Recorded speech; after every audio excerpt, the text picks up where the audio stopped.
Hello and welcome everybody. I had to test my mic out a few times there.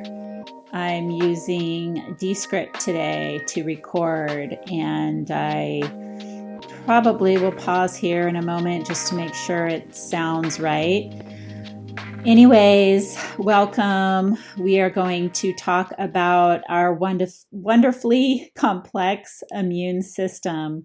Yes, it's very complex, and this will be another episode where I might get a little technical talking about the body, and there might be a lot of words maybe you've heard, maybe you haven't heard. So if you're interested in how your body works and how your immune system works with the different kinds of cells, then please listen, because this is interesting stuff and it's very important, don't you think? It's good to know your body and know what's going on and how to support it. So I'm going to first share with you a little bit about my story with my immune system. When I was a kid, in my childhood was when I first got to really know my immune system. I had no idea, probably at the time, that it was even called an immune system. I don't know. I don't remember learning in school and really, caring much. But I do feel like there was something deep down in me that knew that it was like there was like this string kind of pulling me in this direction, that I ended up going into. And I think back and I can just kind of like tell that it was like subtly tugging at me. And, but I was literally like clueless and had nobody in my life, no mentors, no family that were helping me that really knew anything about health. But when I was in middle school, I was brought on by, so many germs that my body struggled with, countless memories, missing school, Kaiser appointments, which included the overuse of antibiotics, endless testing without any real answers, faded into my late teen years. I knew deep down, right, my intuition that I was talking about here, that this had to change. So that was probably what this deep down feeling was, that something needed to change. Over the past 30 years of being an adult woman and raising my own 4 children, I've been passionately learning anything I could, both from hands-on experience and studying holistic alternatives to healing methods for healing the body.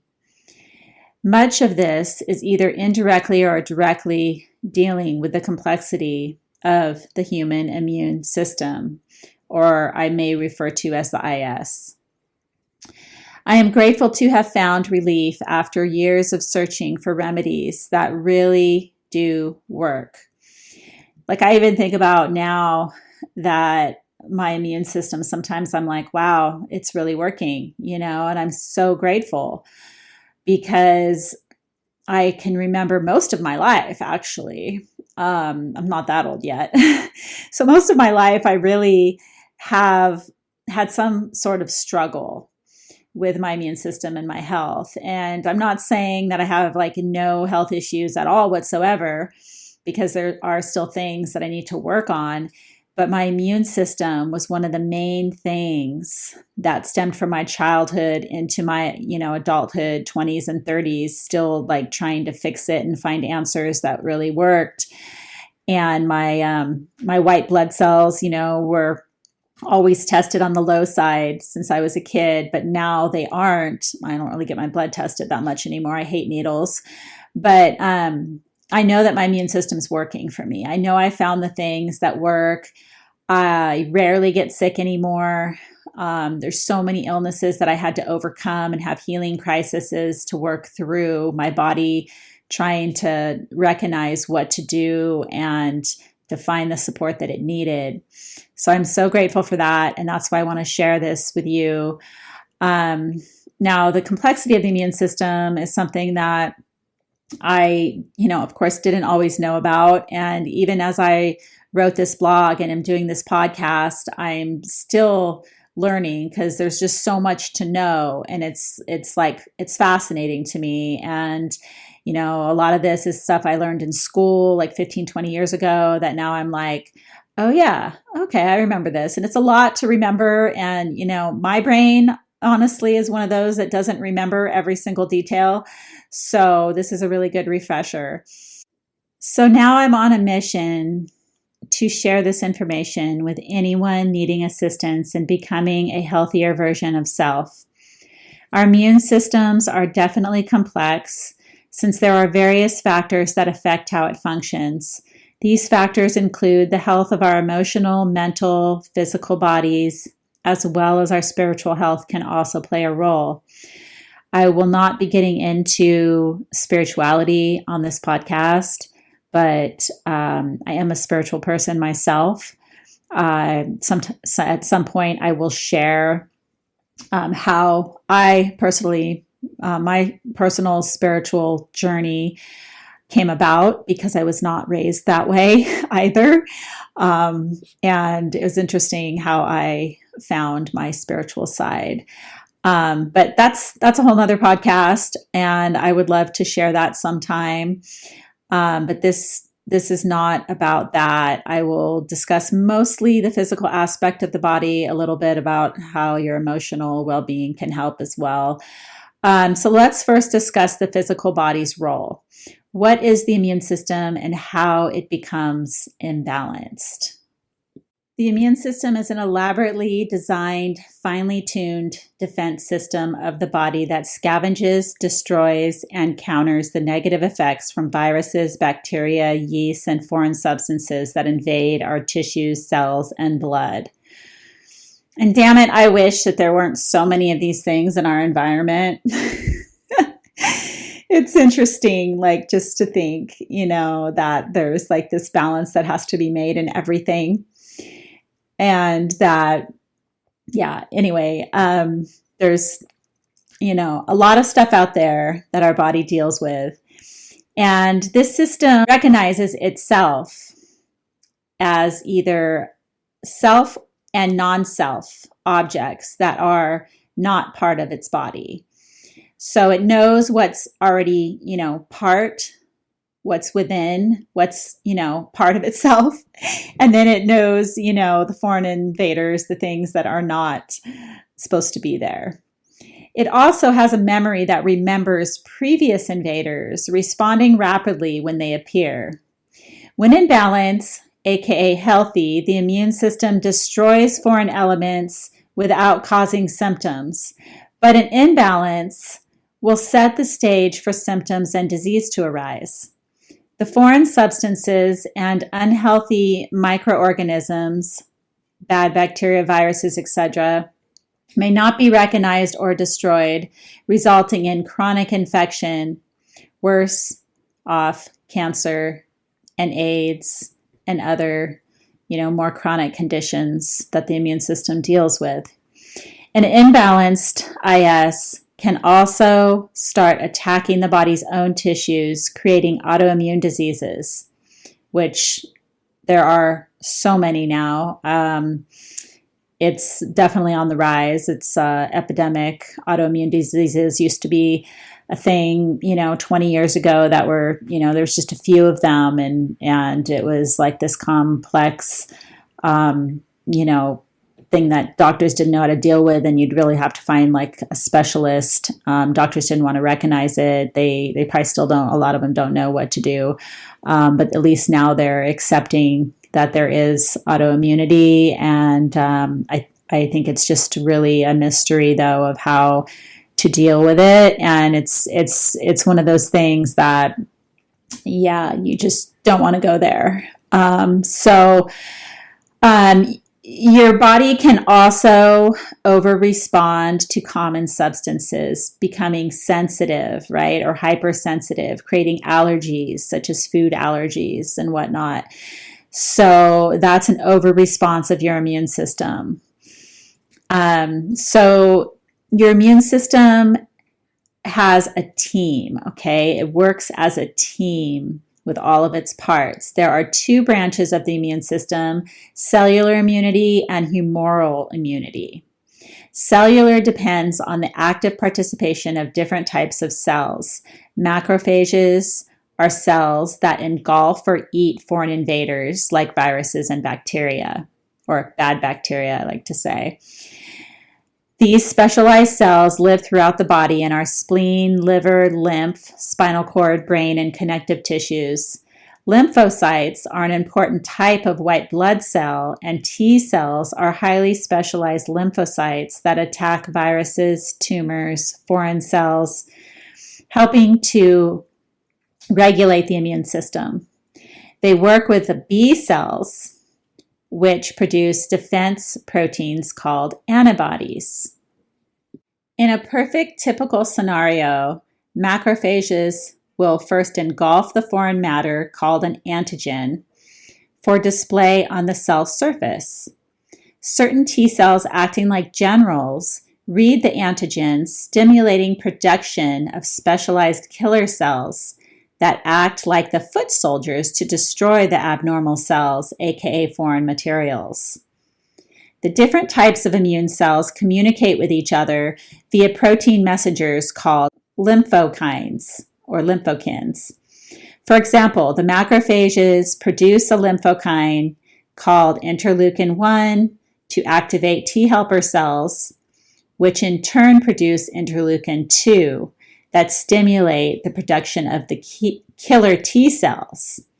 These helper T cells also produce gamma interferon, which activates killer T cells as well. This is definitely some awesomely complex teamwork.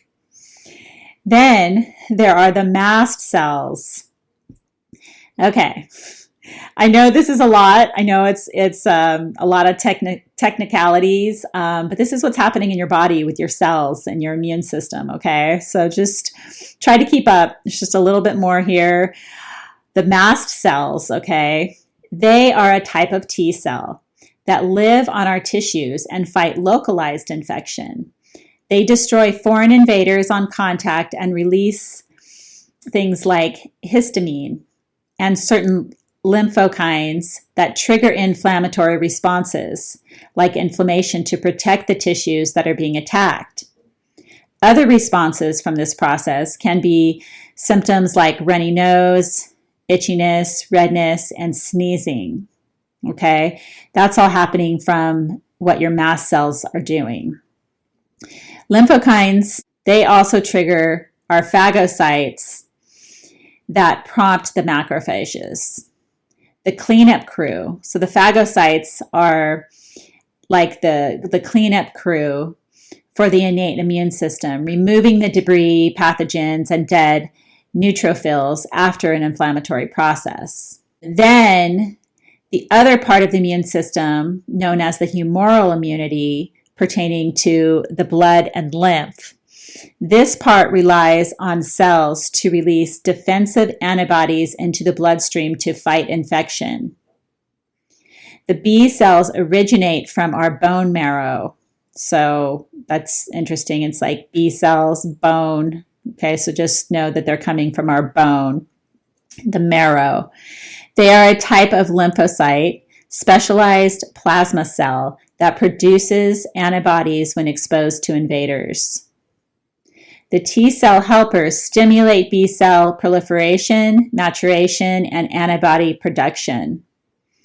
Another type of T cell are the T cell suppressors, which gear down an overactive immune response, turning off B cell production.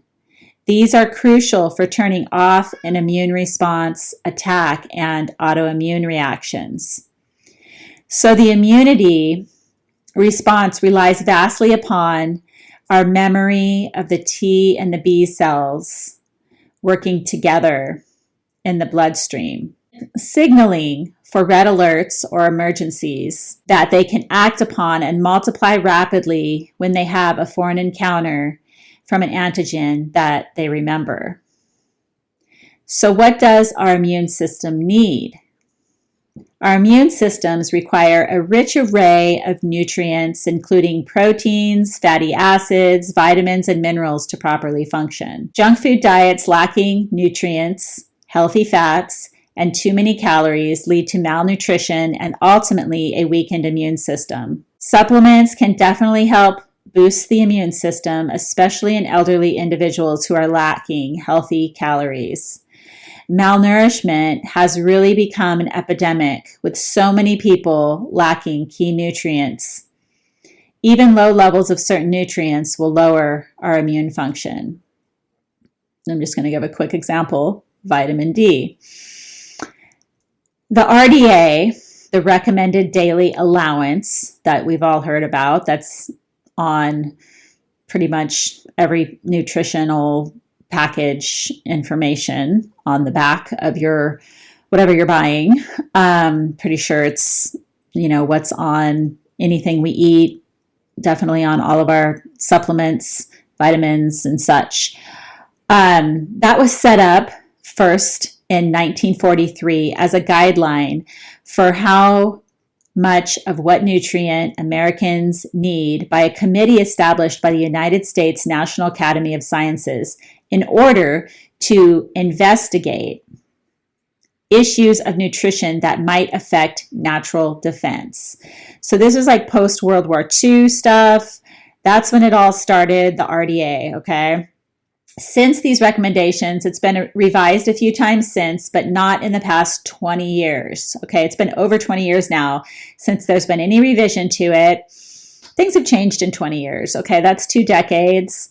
Some of you might only be 20 years old. Okay, the RDA has not been revised. Believe me, I've worked in supplements for a very, very long time, and you need more than the fucking RDA amounts. Okay, that is a base. That is a baseline. Like, that RDA baseline will help you to not drop dead, basically, maybe, but it's not going to prevent illness. Okay, it's not a therapeutic dose. We all need to have more. I can tell you, okay, that's the absolute bare minimum of what the body really needs. With all the constant stresses that most of us are facing. So what do we really need? If we really want or need a healthier immune system, then in this day and age, we must be thinking way beyond the RDA levels. Superfood nutrients has been the wave of the future for quite a while now. This is because these foods offer a significant amount of nutrients, especially much needed antioxidants that ward off illness by protecting our cells from oxidative damage. Okay, they do that. Plus, they have way more nutrients than typical other fruits and vegetables do. So I'm not going to go into all the superfoods right now, but for an example, spirulina, acai, there's certain berries, even blueberries are considered superfood. Coconut is a superfood. Okay, so for instance, vitamin C has been proven to lower immunity, right? I think we all know this. So this key nutrient is a vitamin and an antioxidant. And vitamin C, I think, has it's hundreds, okay? I don't remember if it's like 250 or 500 different things that it does for the body, but it's super crucial. And there's really not enough in our food. Some superfoods have higher amounts, like camu camu is a berry that's super high in vitamin C, and that is a good form of vitamin C if you want to take a natural form from a whole food. So it's definitely a superfood. Adequate amounts increase T and B cell productivity and protect our cells from reactive chemicals, while vitamin E enhances both humoral and cell-mediated immunity. E deficiency contributes to reduced T cell production, killer T cells, and macrophage production. The mineral selenium works with vitamin E to stimulate immune response to infection. Together, they help protect against cancers. Selenium increases T helper cells, increasing antibody production, as well as being a cofactor to the body's master antioxidant glutathione, which neutralizes lipid peroxides that can damage our immune cells. So there are many important nutrients that support our wonderfully complex immune system. And I'm not going to go into detail about all of them, but some of them that have some kind of key role that they play in our immune system that I'm going to mention are B vitamins such as folic acid or B9, B6, pantothenic acid, which is B5, iron, magnesium, vitamin A, and vitamin D, and the minerals zinc and copper. Those are all vitamins and minerals that have a key role that help your immune system, that support your immune system.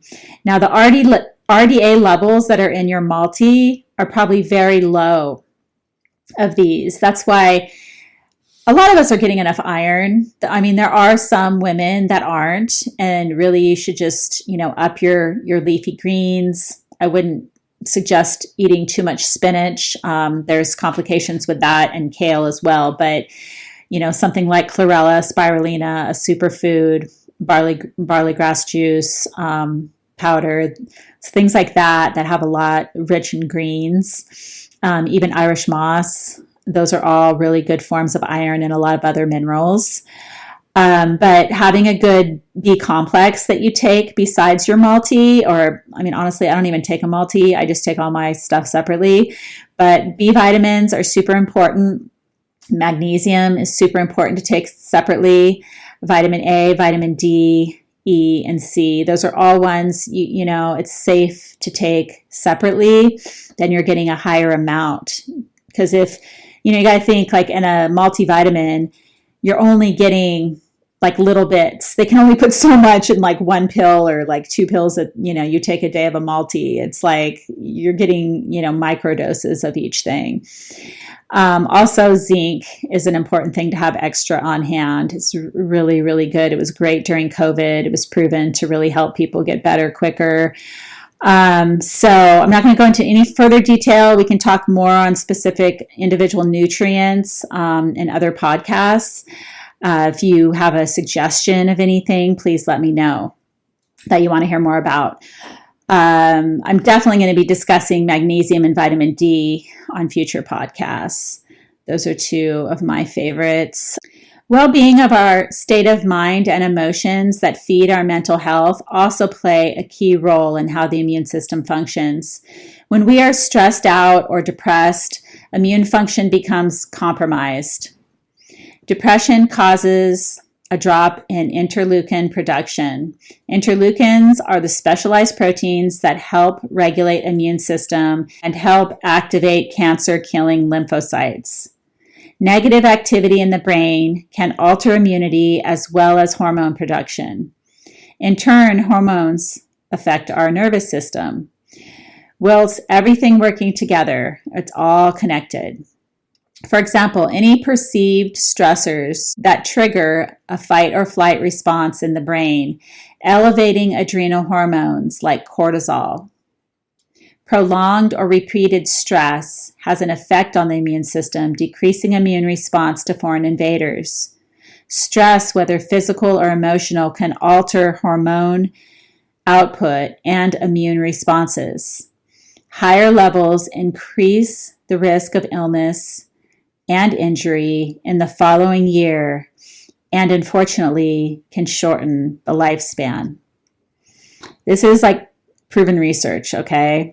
I'm going to put my reference on this in the show notes, but this is, not a brand new, anything brand new. This is something that's been known for a while.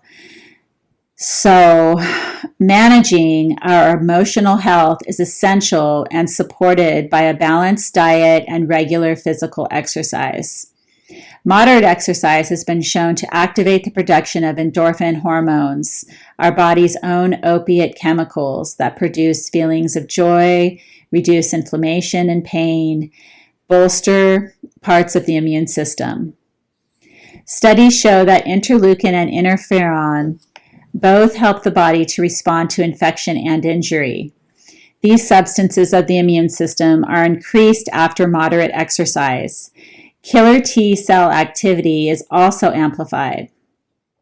Strenuous exercise may have an opposing effect, though, decreasing efficiency of the immune system, temporarily increasing the production of adrenal stress hormones. Ill health, aka illness or disease, is the opposite of wellness. Wellness is the state of homeostasis, where all body systems are functioning at a normal limit. Illness sets in when the body becomes imbalanced, changing away from a healthy state. An imbalanced immune system affects the brain, and the brain alters immunity and hormone production. Remember, elevated adrenal hormones from chronic stress will affect immune system, decreasing immune response to foreign invaders. Health history can have a profound effect on predisposition to illnesses.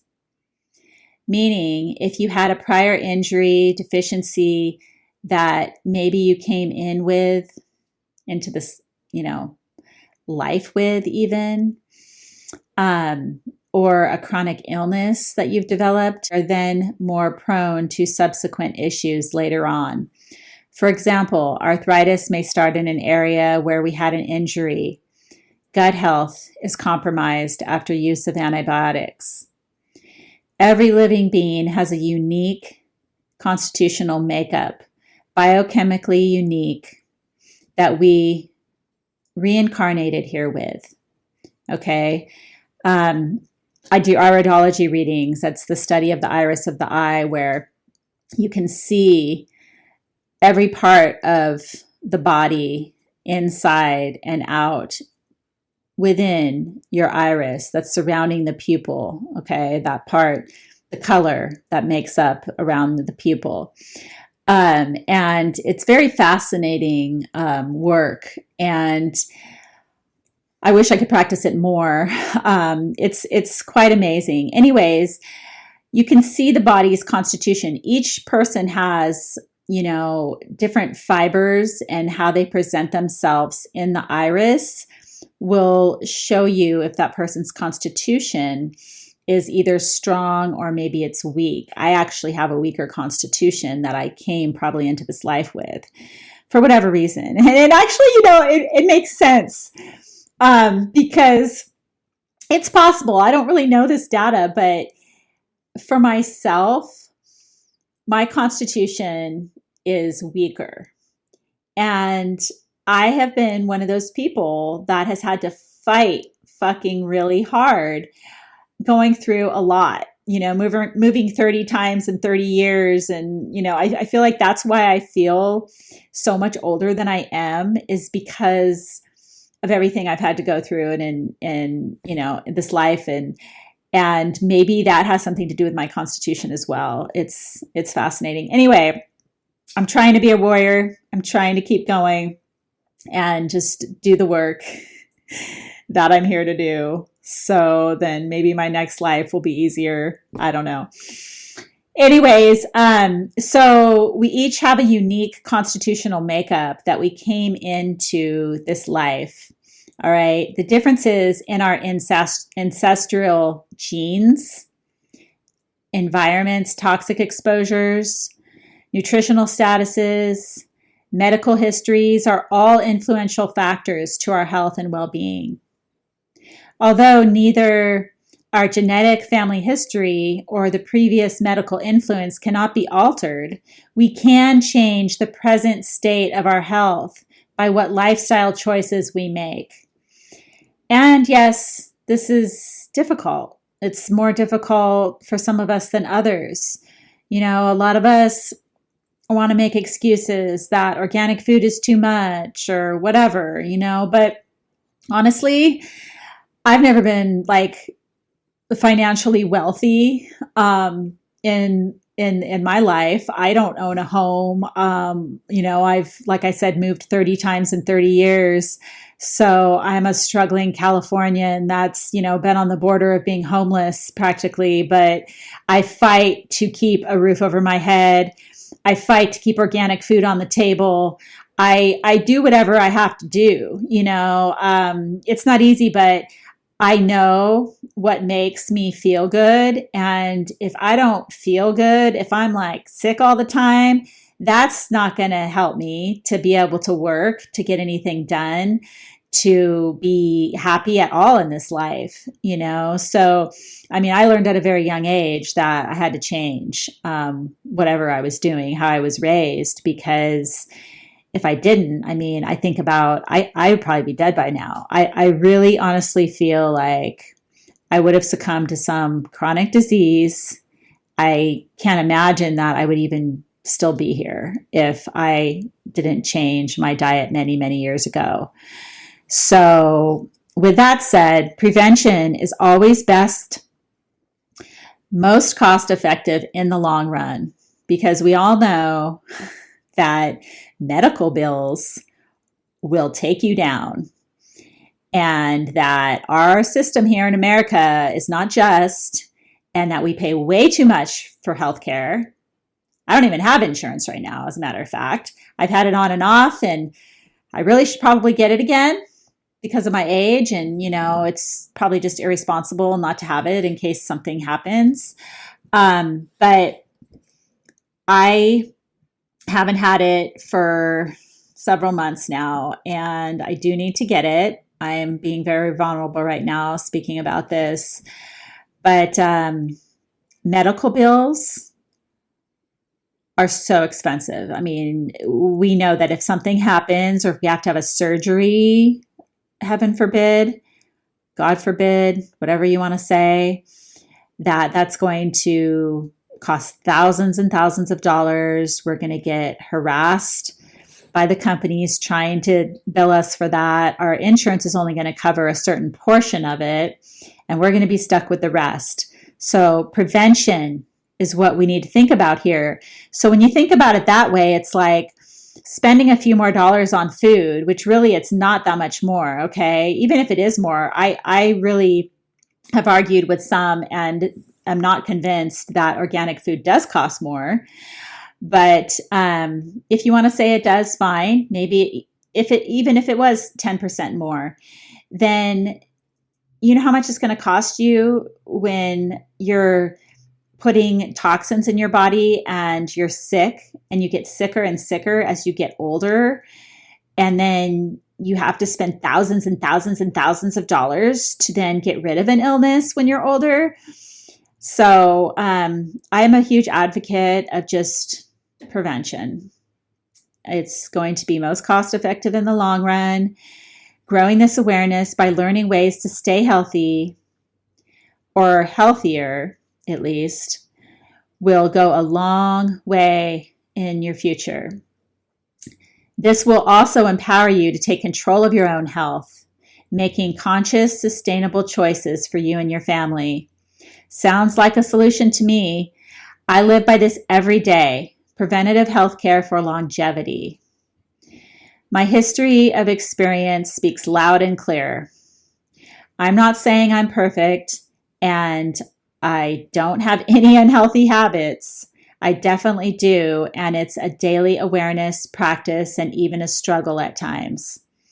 I wasn't raised with healthy habits around me. I had to grow away from what was not serving my own health and eventually the health of my children. Inadequate nutrition, which is really any lacking nutrients, will eventually lead to a lowered body defense against disease.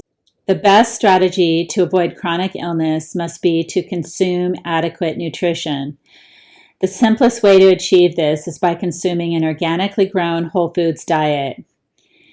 That's the most affordable way to do it, because, you know, you're not necessarily adding supplements. If you can afford to add supplements, all the better. So that's the best way to get started with your transformation, if you're ready. Okay. Sometimes it may take a while for your body to adjust, cleanse, and rebuild, but the body knows how and was created to be resilient, especially with the right foods.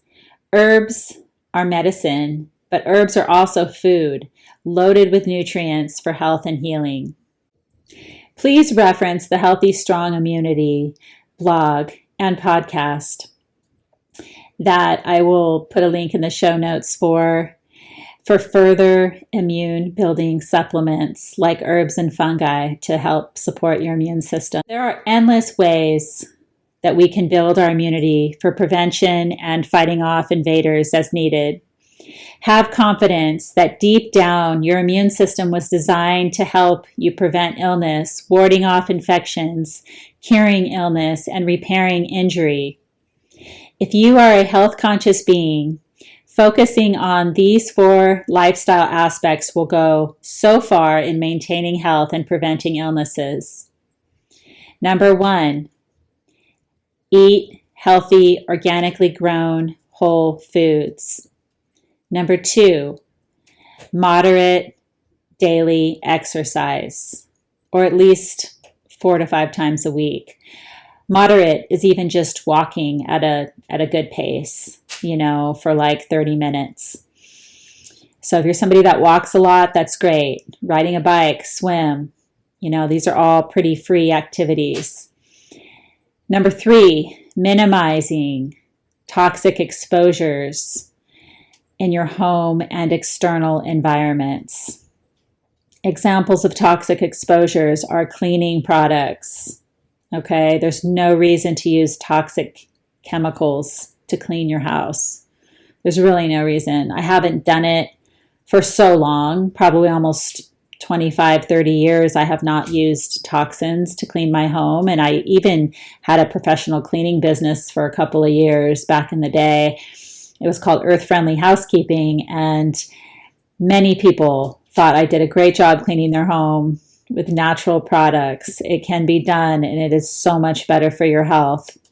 Just think of your cells in your body, just think of those cells trying to do what they need to do and not being overloaded, because we are breathing in toxins. And that is one thing that is hard for us to avoid when we're in our home. If we can afford to get a good air purifier and make our air that we're breathing inside our home healthier, that's awesome if you can do that.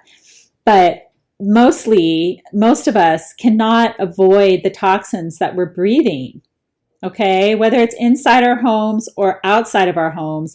Even me, I'm somewhat being a hypocrite. Like I said, I'm not perfect, because I'm looking at my fire or my wood stove, and some people are like, oh, having a wood stove, that's like so toxic. That's like, yeah, I'm burning wood. That's natural, right? But it's also putting off some kind of chemical that is not healthy for me to be breathing in, or if I breathe in the ash from it or whatever. I know it's one of the things I do that's just not the best thing I could be doing for my health, but I also don't want to give PG&E all my money. So if I can get wood from a friend's property and burn wood to warm my house rather than running my heater all day long and giving a big corporation money and burning fossil fuels to get that energy, I'd rather do that. But I'm compromising, I'm sure, my health too by breathing some of the stuff that's coming from that. Number 4, practice a positive mindset.